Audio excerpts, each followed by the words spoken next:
العین زناہا النظر، آنکھ کی زناکاری یہ ہے کہ غیر عورت کو دیکھا جائے اور غیر عورت غیر مرد کو دیکھے، یہ آنکھ کی زناکاری ہے۔ ہاتھ کا زنا کیا ہے؟ آقا صلی اللہ علیہ وسلم نے ارشاد فرمایا کہ زنا الید زناہا اللمس، کہ ہاتھ کا زنا یہ ہے کہ غیر عورت کو چھوا جائے، غیر عورت غیر مرد کو چھوئے، ٹچ کرے، یہ ہاتھ کا زنا ہے۔ پاؤں کا زنا یہ ہے کہ غلط کاری کے طرف پاؤں کو اٹھائے۔ اور اسی طرح کی ایک حدیث حضرت ابو ہریرہ رضی اللہ تعالیٰ عنہ کی اور آئی ہوئی ہے، جس میں یہ فرمایا ہے کہ ہاتھ کا زنا یہ ہے کہ غلط چیز کو پکڑے۔ بولو آج سماج کا کون انسان ہے جس کی نگاہیں خطا نہیں کر رہی ہیں، غیر عورتوں کو جھانک تاک نہیں کر رہی ہیں ان کی نگاہیں؟ ایک مرتبہ نگاہ پڑ جاتی ہے، بار بار اس چیز کو ہم لوگ دیکھنے کے لیے تڑپتے ہیں، اپنی نگاہوں کو چار کرتے ہیں۔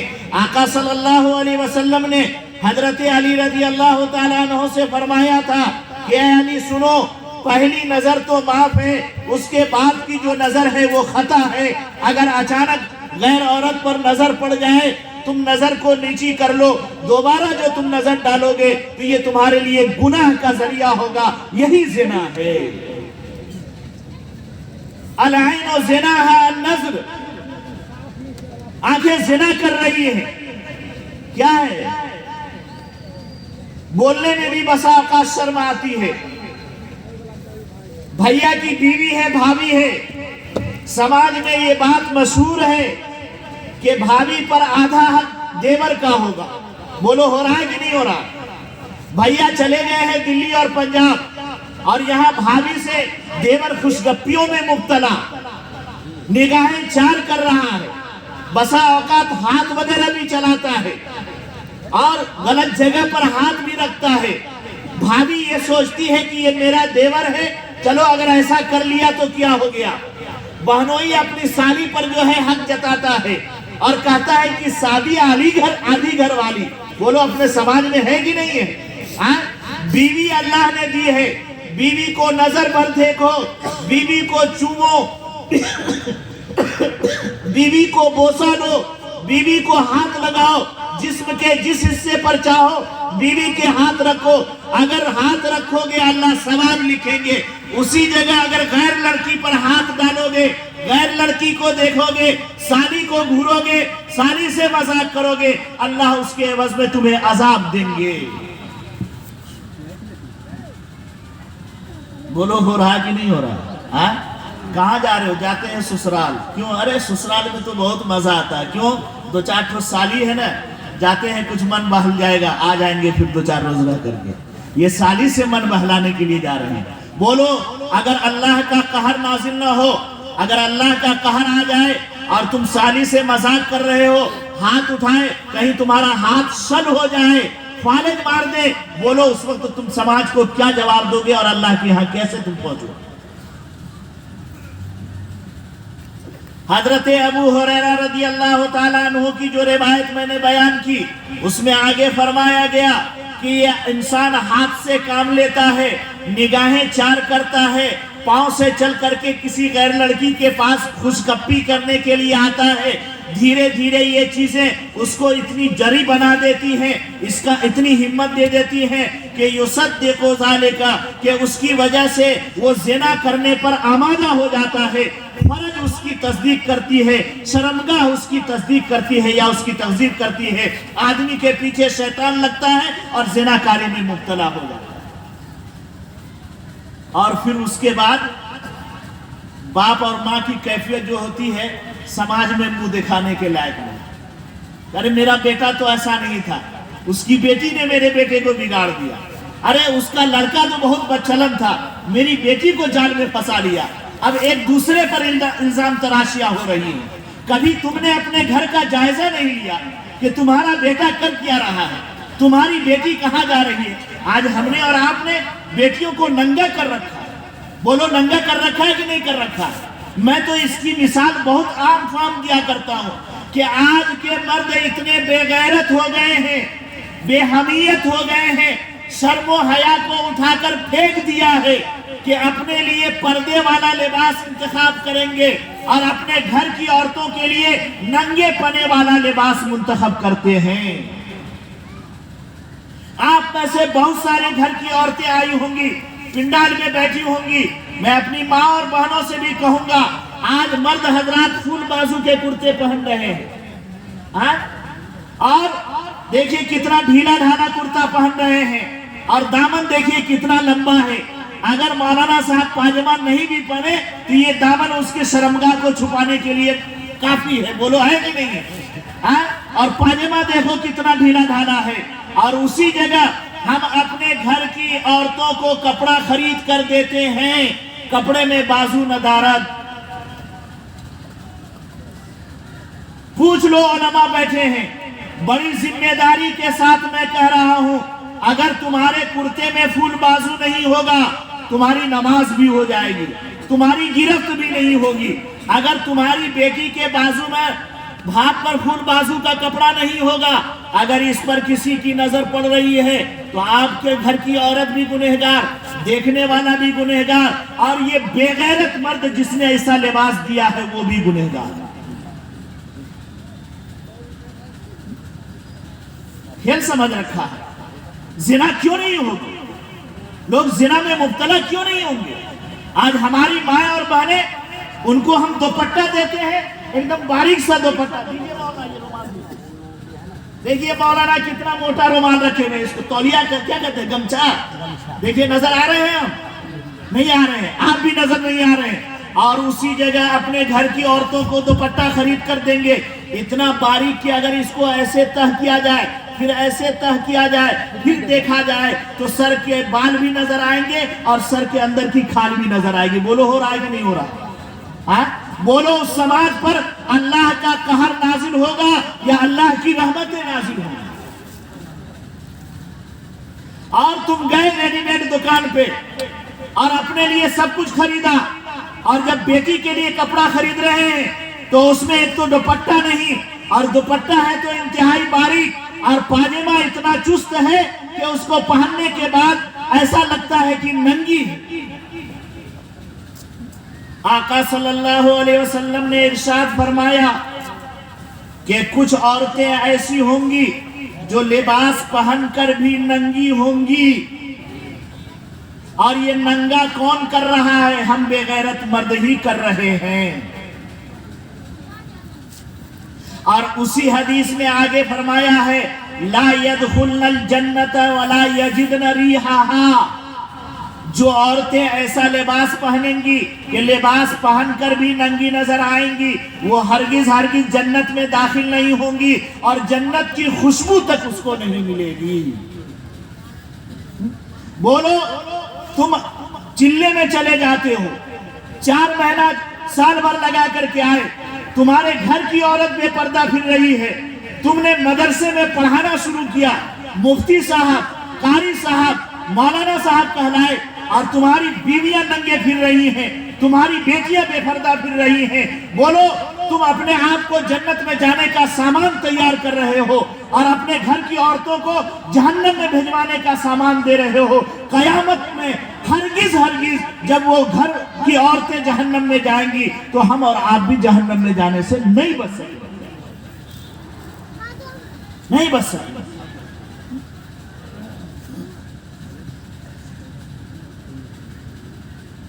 آقا صلی اللہ علیہ وسلم نے ارشاد فرمایا کہ قرب قیامت میں کچھ عورتیں ایسی ہوں گی جو لباس پہن کر کی بھی ننگی ہوں گی، اور آج ہم وہ پورا نظارہ دیکھ رہے ہیں، اپنی آنکھوں سے دیکھ رہے ہیں، اپنے سماج میں نہیں اپنے گھر میں اس کا نظارہ کر رہے ہیں۔ تو اماں عائشہ صدیقہ رضی اللہ تعالیٰ عنہا سے کہا، پوچھا ان لوگوں نے کہ دوسرا گناہ کیا ہوگا؟ کہا کہ جب زناکاری عام ہو جائے گی۔ بولو زناکاری عام ہو گئی کہ نہیں ہو گئی؟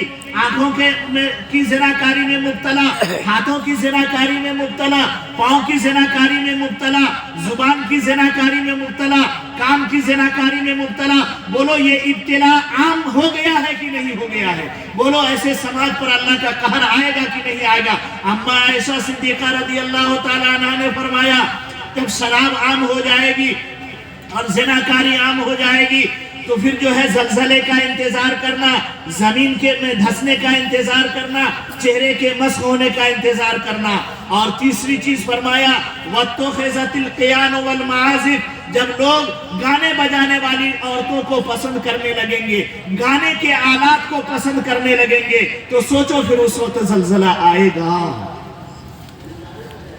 آج تو گانے بجانے کے لیے، پچھلے زمانے میں کیا ہوتا تھا؟ علماء نے پڑھا ہے، آپ لوگوں نے بھی اگر مطالعہ کیا ہے پچھلی تاریخ کا، تو کیا ہوتا تھا کہ سردار لوگ، چودھری لوگ، گاؤں کے بڑے مڑر جس کو کہہ سکتے ہیں مکھیا ٹائپ کے لوگ، وہ سال بھر 6 مہینے میں، ہفتے میں کسی جو ہے ناچنے گانے والی کو بلاتے تھے کرائے پر، اور رقص و سرود کی مجلسیں رات میں لگتی تھی، علاقے کے لوگ اس میں بیٹھتے تھے، شراب کا دور چلتا تھا، اور وہ لڑکی تھڑکتی تھی، ناچتی تھی، پھر ان میں ننگا پن آتا تھا، اور اسی نشے کی حالت میں، اسی ناچنے میں وہ لوگ زناکاری میں مبتلا ہوتے تھے۔ اس کے لیے باضابطہ مجلسیں سجائی جاتی تھی۔ لیکن آج جدید آلات نے ایجاد ہو کر ہر گھر میں ناچنے والی کو پہنچا دیا۔ دیکھیے یہ اینڈرائڈ موبائل ہے نا، نیٹ ڈالیے اور اس کے بعد اوکے کیجئے، آپ جو کچھ کہنا چاہ رہے ہیں یا لکھنا چاہ رہے ہیں، پڑھنا چاہ رہے ہیں، آپ جب نیٹ اوکے کیجئے گا نا تو سب سے پہلے آپ کے سامنے ننگی تصویر آئے گی۔ بولیے ہو رہا ہے کہ نہیں ہو رہا ہے؟ ہر گھر میں ناچنے والی آ گئی کہ نہیں آ گئی؟ اس لیے مصیبتیں آنے لگی، پریشانیاں آنے لگی، ہم مسلمان جو ہے ذلیل اور رسوا ہونے لگے، قومیں ہم کو ڈرانے لگی، قومیں ہم کو دھمکانے لگی، اور ہمارے وجود سے نفرت کرنے لگی۔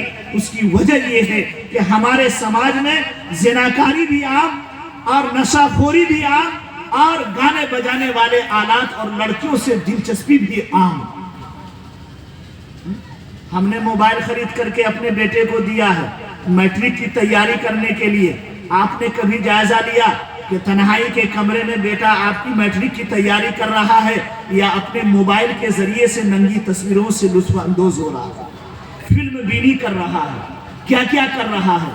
آج کل کے سماج کی ہماری مائیں اور بہنیں بھی اپنی بیٹیوں کو موبائل دھرا رہی ہیں، باپ بھی شوق سے دے رہا ہے اور کہتا ہے کہ نہیں ہمارا گھر تو بہت پاک ہے، ہمارے گھر میں یہ سب فتنہ نہیں ہے، اس لیے بیٹی کو ہم نے موبائل دے دیا ہے، آج کی ضرورت ہے موبائل دیا ہے۔ اب رات کے سناٹے میں جب آپ سو جاتے ہیں، آپ کی بیوی سو جاتی ہے، وہ نوجوان لڑکی اپنی نیند کو برباد کر کے موبائل میں کیا کیا دیکھتی ہے، کیا آپ نے کبھی جائزہ لیا؟ نہیں لیا ہے میرے بھائی۔ ہوش کے ناخن لینے ہوں گے، ہوش کے ناخن لینے ہوں گے، اور طے کرنا ہوگا کہ اماں عائشہ صدیقہ رضی اللہ تعالی عنہا نے جن 3 برائیوں پر زلزلے کے آنے کا اور زمین کے پھٹنے کا، دھسنے کا اور چہرے کے مسخ ہونے کا ذکر کیا ہے، آج جائزہ لینا ہوگا اور اس کا عہد کرنا ہوگا۔ ان تینوں بیماریوں سے سماج کو پاک جب تک نہیں کریں گے اس وقت تک چین کا سانس نہیں لیں گے۔ ایک طویل حدیث ہے، اماں عائشہ صدیقہ نے 3 بیماری کا ذکر کیا ہے، حضرت علی بن ابی طالب نے 15 بیماریوں کا ذکر کیا۔ کتنی بیماریوں کا بولیے؟ 15 بیماریوں کا ذکر کیا ہے کہ اگر امت میں یہ 15 بیماریاں آ جائیں تو فَلْيَرْتَقِبُوا بَعْدَ ذَلِكَ رِيحًا حَمْرَاءَ وَخَسْفًا وَمَسْخًا۔ 15 بیماریوں کا ذکر کیا۔ حضرت علی رضی اللہ تعالیٰ عنہ نے آقا صلی اللہ علیہ وسلم سے پوچھا وما هي يا رسول الله صلى الله عليه وسلم؟ قال رسول الله صلى الله عليه وسلم إذا كان المغنم دولا والأمانة مغنما والزكاة مغرما وأطاع الرجل زوجته وعق أمه وبر صديقه وجفا أباه وارتفعت الأصوات في المساجد وكان زعيم القوم أنزلهم وألبس الحرير واتخذت القيان والمعازف وشربت الخمور اور وكان أول آخر هذه الأمة ألعن آخر هذه الأمة فليرتقبوا بعد ذلك ريحا حمراء وخسفا ومسخا۔ یہ 15 مصیبتیں اور بلائیں جو ذکر کی گئی ہیں جب امت میں عام ہو جائیں گی تو اللہ تبارک و تعالیٰ کے نبی نے فرمایا فَلْيَرْتَقِبُوا، اس کے بعد آندھی کا انتظار کرو، اس کے بعد زلزلہ آنے کا انتظار کرو، اس کے بعد زمین دھسے گی اس میں دھسنے کا انتظار کرو۔ لوگ رات انسان کی شکل میں سوئیں گے، صبح اٹھیں گے تو ان کا چہرہ بندر کا بنا ہوگا، سور کا بنا ہوگا، کسی اور مخلوق میں تبدیل کر دیا جائے گا، اس کا انتظار کرو۔ 15 ان 15 کا ذکر اس وقت نہیں کر سکتے، ان میں سے ایک دو اور سن لیجئے۔ ایک چیز تو یہ ہوگی کہ وَالزَّكَاةُ مَغْنَمًا، اور مغرمہ اور زکوٰۃ دینے کو لوگ پریشان حالی سے تصور کریں گے، زکوٰۃ ادا نہیں کریں گے، لوگ زکوٰۃ مانگنے کے لیے جائیں گے، طرح طرح کے ہیلے اور بہانے کریں گے اور کہیں گے کہ ہم نے تو اپنی زکوٰۃ نکال دی ہے، آپ تو بہت لیٹ کر کے آئے ہیں۔ یاد رکھو زمین کے اس کے مالوں میں بھی زکوٰۃ ہے، اور روپے پیسے جو ہم نے بینک بیلنس کر رکھا ہے اس میں بھی زکوٰۃ ہے۔ زکوٰۃ کے عنوان پر علماء آپ کو سمجھاتے رہتے ہیں وقتاً فوقتاً۔ اس حدیث میں یہ بھی فرمایا گیا کہ جب لوگ زکوٰۃ دینا بند کر دیں گے تو زلزلے آئیں گے، آندھیاں آئیں گی، تباہیاں آئیں گی اور ہلاکتیں اور بربادیاں ہوں گی۔ اور کہا کہ وَعَقَّ أُمَّهُ وَجَفَا أَبَاهُ، ماں کی نافرمانی ہوگی، باپ پر ظلم و زیادتی کرے گی اولاد، تو یاد رکھو پھر اللہ کے عذاب کا انتظار کرنا۔ آج دیکھو ماں باپ کے ساتھ آج کا نوجوان کیا رویہ اپنا رہا۔ آج 20 سال 25 سال کی عمر تک جب تک شادی نہیں ہوتی ہے، اس وقت تک ماں باپ کے لیے سب کچھ کرنے کے لیے وہ لڑکا تیار ہوتا ہے، لیکن جب شادی ہو جاتی ہے اور گھر میں ہوم منسٹر آ جاتی ہے جس کی انگلی کے اشارے پر اب یہ جو نوجوان ناچ رہا ہے، وہ جو پٹی پڑھاتا ہے اسی کے مطابق عمل کرتا ہے، پھر اپنے ماں باپ سے دوری اختیار کر لیتا ہے۔ ماں سسک رہی ہوتی ہے، باپ بلک رہا ہوتا ہے، لیکن اس بے غیرت کو یہ احساس تک نہیں ہوتا جس ماں نے 9 مہینے پیٹ میں رکھا ہے، جس باپ نے در در کی ٹھوکریں کھا کر کے اور پیسے کما کر کے مجھے پروان چڑھا کر کے یہاں تک پہنچایا ہے، آج وہ سسک رہا ہے، بلک رہا ہے۔ بولو ماں کے دل سے آہ نکل جائے گی، اس پر قہر نازل ہو جائے گا، باپ کے دل سے آہ نکل جائے گی، زمین پھٹے گی، اس میں وہ انسان دھستا چلا جائے گا۔ اور یہ جو ہوم منسٹر آتی ہے نا، ہوم منسٹر، یہ پتہ نہیں کیا ذہن میں لے کر کے آتی ہے، یہ ساس کے ساتھ نبھاؤ کرنے کی صورت ہی پیدا نہیں کرنا چاہتی، بس یہ چاہتی ہے کہ ہم آ گئے ہیں، اب ساری حکومت ہماری ہونی چاہیے، ہم جیسے کہیں میرا شوہر ویسے ناچے، ہم جیسے کہیں میری ساس ویسے ہی ڈانس کرے، ہم جیسے کہیں میرا سسر ویسے ہی دوڑ دھوپ کرے، ہم جیسے کہیں میری نند اور میرا دیور ویسے ہی ناچے، تبھی جا کر کے ہم اس گھر میں جو ہے نبھاؤ کر سکتے ہیں، ورنہ گھر کو توڑ دیں۔ بولو ہو رہا ہے کہ نہیں ہو رہا؟ لیکن ہم مرد ہیں، ہم تو عقل رکھتے ہیں، جس ماں باپ نے 25 سال تک ہمارے لیے برا نہیں سوچا، شادی کے بعد وہ ماں باپ برا کیوں سوچنے لگے؟ اس لیے نوجوانوں یاد رکھو حضرت اویس قرنی رضی اللہ تعالیٰ عنہ کا واقعہ تاریخ میں لکھا ہوا ہے۔ انہوں نے 2 مرتبہ یا 3 مرتبہ مدینے کا سفر کیا، اللہ کے رسول سے ملاقات کے لیے، ملاقات نہیں ہوئی، اور اس زمانے میں جب آقا موجود تھے، ہاں آقا کا دیدار کرنا، آقا کی شرف لقاء حاصل ہو جانا، اس سے بڑی معراج کوئی نہیں ہو سکتی تھی، لیکن آپ کو صحابیت کا درجہ حاصل نہیں ہوا، لیکن آپ نے اپنی ماں کی ایسی خدمت کی کہ آقا صلی اللہ علیہ وسلم نے حضرت عمر سے فرمایا کہ اے عمر، میری امت میں ایک قرن کا رہنے والا ایک انسان ہے جس کا نام اویس ہے، جس کی پہچان یہ ہے اگر تمہاری ملاقات ہو جائے تو تم اس سے اپنے لیے دعا کروا لینا۔ حضرت عمر انہوں نے کہا اللہ کے رسول اس نے آپ کو دیکھا نہیں, آپ کی ملاقات نہیں, اور میں اس سے دعا کرواؤں؟ کہا ہاں عمر, اگر ملاقات ہو جائے تو دعا کروا لینا. کیوں؟ معلوم ہے اس نے مجھے دیکھا نہیں, وہ تمہارے درجے کو نہیں پہنچ سکتا ہے, لیکن اس نے ماں کی ایسی خدمت کی ہے کہ جب وہ ہاتھ اٹھاتا ہے تو اللہ اس کے ہاتھ کو خالی نہیں واپس کرتا ہے. جو اللہ سے مانگتا ہے اللہ اس کو عطا فرما دیتا ہے. لہذا تم اپنے لیے بھی دعا کروا لینا. ایک لمبی بات ہے, ادھر نہیں جانا ہے چونکہ ہمارا وقت قریب ہو رہا ہے, ہم اسی لیے بار بار موبائل کی طرف بھی دیکھ رہے ہیں. تو پہلی چیز اس حدیث کے روح سے ہم نے یہ بتلایا کہ ماں باپ کی خدمت کیجئے, ماں باپ کی نافرمانی اور اس کو تکلیف دینے اور اس کو ستانے سے گریز کیجئے. جب ماں باپ کو اللہ کی طرف سے چونکہ یہ تمغہ اور امتیاز دیا گیا ہے کہ ماں باپ راضی ہے تو اللہ بھی راضی ہے, ماں باپ ناراض ہے تو اللہ بھی ناراض ہے. بنی اسرائیل میں سنیے نا, سن رہے ہیں کیا؟ بنی اسرائیل میں قصائی تھا. قصائی جانتے ہیں نا جو لکڑی کاٹتا ہے, کیا گوشت, اسی کو نا قصائی کہتے ہیں, یا وہ جو مکان بناتا ہے اس کو قصائی کہتے ہیں. بولیے نا بھائی, کس کو کہتے ہیں؟ ارے جو بکرا بکری ذبح کرتا ہے گوشت بناتا ہے قصائی اس کو کہتے ہیں.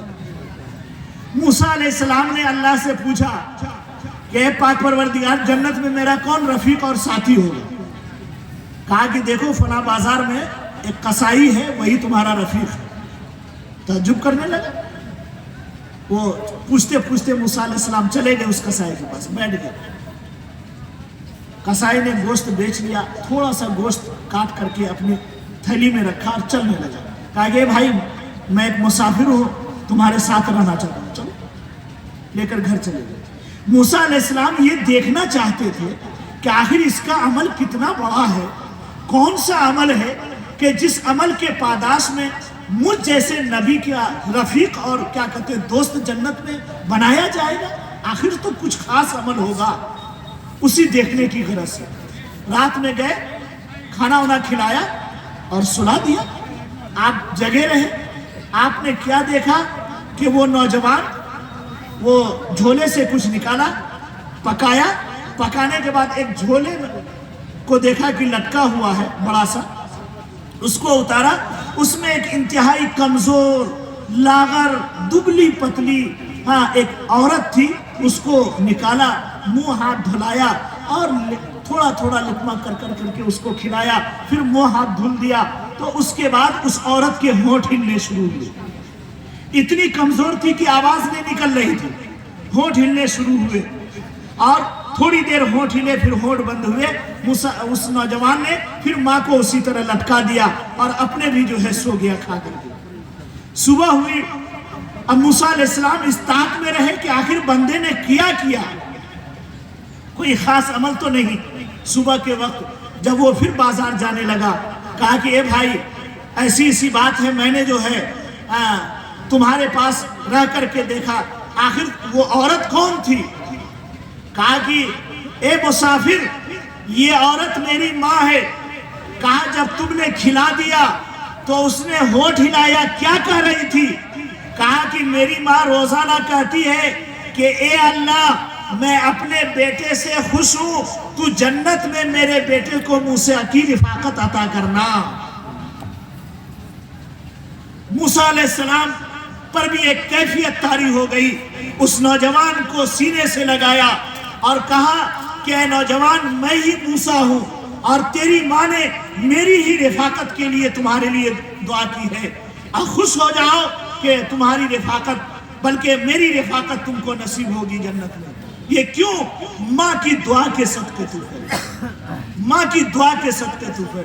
اے لوگوں آج جاتے ہو مفتی صاحب سے دعا کروانے کے لیے, دعا کر دیجئے کاروبار ترقی کرے, دعا کر دیجئے فلاں کام کر رہے ہیں, دعا کر دیجئے فلاں ہو رہا ہے.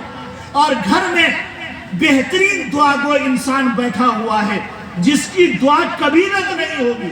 ہماری دعا, مولانا صاحب کی دعا, صوفی صاحب کی دعا ممکن ہے آپ کے حق میں قبول نہ ہو, لیکن جو دعا گو اصل بیٹھے ہوئے ہیں، ان کی دعا کبھی رد نہیں ہوگی، وہ ماں باپ کی شکل میں ہیں۔ کبھی گھر سے نکلتے ہوئے آپ نے کہا کہ امی دکان پر جا رہے ہیں، دعا کرتی رہنا، بولو اس وقت تم کہہ کر کے جاؤ گے، ماں کے دل سے دعا نکل جائے گی، تم کو اللہ کاروبار میں بھی ترقی دیں گے، دنیا کا کوئی خطرہ تمہارے کوئی نہیں بگاڑ سکتا۔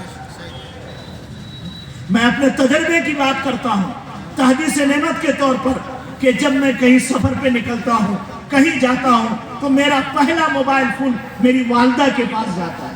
میں ان سے کہتا ہوں کہ امی جان کہ میں فلاں جگہ جا رہا ہوں، میری ماں ڈھیر ساری دعائیں دیتی ہیں، جب دعا دیتی ہے تو میرا دل اتنا بڑا ہو جاتا ہے، اور جب میں قدم آگے بڑھاتا ہوں تو میں یہ محسوس کرتا ہوں کہ پشت پر اللہ کی کوئی طاقت ہے جو میری حفاظت کے لیے معمور کر دی گئی۔ یہ لوگوں، ماں باپ کی قدر تو کر لو، ماں باپ سے دعائیں تو لے لو، اس ناکارے میں کوئی خوبی نہیں ہے، اور جو کچھ بھی ہے میں یقین کے ساتھ کہتا ہوں، قسم کھا کر کے کہتا ہوں، میرے ماں باپ کی دعاؤں کا نتیجہ ہے کہ آج اس جگہ پر اللہ نے ہم کو بٹھا رکھا۔ 100 کلومیٹر دور ہے میرا گھر، لیکن کوئی دن خالی نہیں ہے جس دن کہ میں باپ کو فون نہیں کرتا ہوں، دعائیں نہیں لیتا ہوں، ماں کو فون نہیں کرتا ہوں، دعائیں نہیں لیتا ہوں۔ جس دن کسی وجہ سے میں بھول جاتا تو میری رات بے چینی میں گزرتی ہے، میرا دن اضطراب کی حالت میں گزرتا ہے۔ اور آپ کے گھر میں ماں باپ موجود ہیں اور آپ اس پر نظر نہیں اٹھاتے۔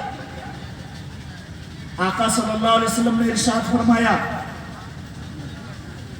کہ میرا وقت ہو گیا، اب اس حدیث کو میں بیان نہیں کروں گا۔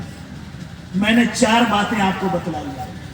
پہلی بات تو یہ کہ جب زنا عام ہوگی، شراب خوری عام ہوگی، اور گانے بجانے والیوں کو لوگ استعمال کریں گے، ماں باپ کی نافرمانیاں کریں گے، فَلْيَرْتَقِبُوا بَعْدَ ذَلِكَ رِيحًا حَمْرَاءَ، تو اے لوگوں سخت آندھی اور سرخ آندھی کے چلنے کا انتظار کرو۔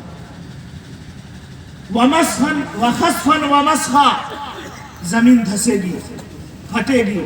ابھی چند ماہ پہلے اتراکھنڈ میں واقعہ پیش آیا، سب لوگوں نے وائرل ہوا، ویڈیو سب لوگوں نے جائزہ لیا، مشاہدہ کیا، مکانات دھس گئے، لوگ برباد ہو گئے، اور سرکار نے کوشش کیا کہ اس کو محفوظ مقامات پر پہنچایا جائے۔ سرکار کے پہنچانے سے پہلے کتنے لوگ دھسا دیے گئے، مکانات دھس گئے، بولو ہوا کہ نہیں ہوا؟ یہ سب حالات پیش آ رہے ہیں، لیکن ہم اور آپ ہوش کے نمخن نہیں لے رہے ہیں۔ اس لیے آج کے اس پروگرام سے یہ طے کیجئے کہ انشاءاللہ یہ قرآن کریم کی نسبت پر جو پروگرام ہے، قرآن میں شراب سے بھی منع کیا گیا، زنا سے بھی منع کیا گیا، لہو و لعب کے آلات کو بھی اختیار کرنے سے منع کیا گیا، ماں باپ کی نافرمانی سے بھی منع کیا گیا ہے۔